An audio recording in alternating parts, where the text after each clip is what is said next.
जो लोग बूढ़े होते जाते हैं उनके गुदूद का मसला शुरू हो जाता है, खास तौर पे मर्दों के अंदर ये गुदूद प्रोस्टेट नाम की एक चीज़ प्रेजेंट होती है, जिसको बीपीएच कहते हैं, इसको वदूद भी कहते हैं।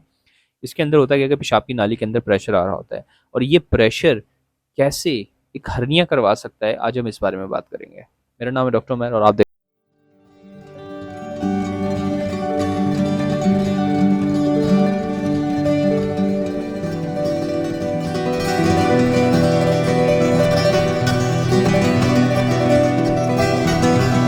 ये समझना ज़रूरी है ना कि हर्निया होता क्या है। देखिए, हमारा जो पेट है इसके अंदर आंतें मौजूद हैं। आंतों को कोई हड्डी की सपोर्ट नहीं दी गई, कुछ नहीं दिया गया, बस उसके ऊपर एक चादर चढ़ा दी गई है। और जब भी उस चादर के अंदर कहीं कमज़ोरी होती है तो होता क्या है कि वहाँ से अंदर से इंटेस्टाइन्स, आंतें या गोश्त बाहर आने की कोशिश करता है, ठीक है। जब भी बाहर आने की कोशिश करता है इस चादर से तो वो कहलाता है हर्निया, ठीक है। हर्निया सिंपल है। अगर आप फिर समझना और भी मजीद डिटेल में समझना चाहते हैं तो आसपास कार्ड मिल जाएगा, आप वहाँ जाके देख सकते हैं। अब बीपीएच जो है वो हर्निया कैसे करवाता है या गुरूद का मसला कैसे हर्निया की तरफ ले जा सकता है आपको, तो ये समझाने के लिए आपको ये समझना ज़रूरी है कि जब भी पेट के ऊपर प्रेशर पड़ता है तो होता क्या है, इस चादर के ऊपर प्रेशर आता है, ठीक है। खांसी, कब्ज़ और बीपीएच, जब भी ये मसले होते हैं जिसके अंदर आपके पेट पे आपको दबाव लगाना पड़ता है, कब्ज़ में आपको ज़ोर लगाना पड़ता है, तो आप देखिएगा आपके पेट पे ज़ोर लग रहा होता है। आपको बीपीएच में भी ये होता है कि इस बीपीएच में होता क्या है, यहाँ पे जो वदूद का मसला होता है इसमें होता क्या है कि एक वदूद होता है मर्दों का जो कि उनकी पेशाब की नाली के ऊपर मौजूद होता है, ठीक है। ये एक किस्म का यूँ समझें कि जो उनकी रिप्रोडक्टिव या मर्दानगी के साथ एसोसिएटेड होता है, ठीक है।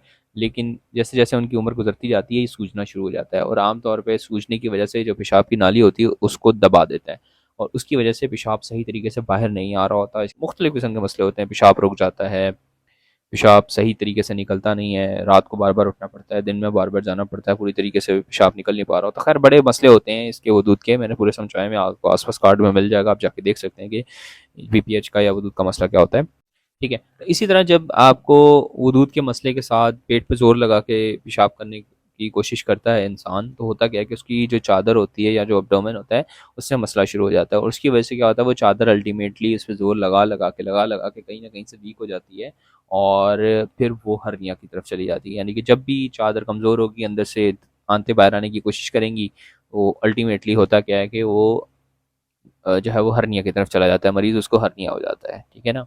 तो ये पूरा तरीका होता है जिसकी वजह से एक इंसान जो कि वदूद के साथ जिसके साथ मसला चल रहा था लेकिन उसको हर्निया भी हो सकता है, ठीक है ना। तो वदूद और हर्निया का आपस में रिलेशन होता है, ठीक है। तो इसीलिए हर्निया का जब भी ऑपरेशन किया जाता है तो कहा जाता है कि यार वदूद का पहले जो है वो आप ठीक कर लें मसला, उसके बाद हर्निया करेंगे ऑपरेशन। वरना ये होता है कि वदूद का मसला अगर ठीक ना किया जाए, डायरेक्ट हर्निया का ऑपरेशन कर दिया जाए अगर, तो होगा क्या कि जब बस जोर लगाएंगे पेशाब के लिए तो वहाँ पे मामलात ऐसे ख़राब हो जाते हैं कि आपका हर्निया दोबारा हो जाता है, ठीक है। और अगर आप ख़ास तौर पे जो हर्निया होता है उसके ऑपरेशन के बाद जो एहतियात करनी होती है अगर आप वो ना करें तो उसकी वजह से भी बहुत से मसले आते हैं। अब हर्निया के ऑपरेशन के बाद क्या क्या एहतियात करनी होती है वो मैंने पूरी समझाई भी, आपको इस तरफ कार्ड में मिल जाएगी, आप जाके देख सकते हैं। एंड दैट्स ऑल, डॉक्टर मैं साइनिंग ऑफ। अल्लाह हाफ़िज़।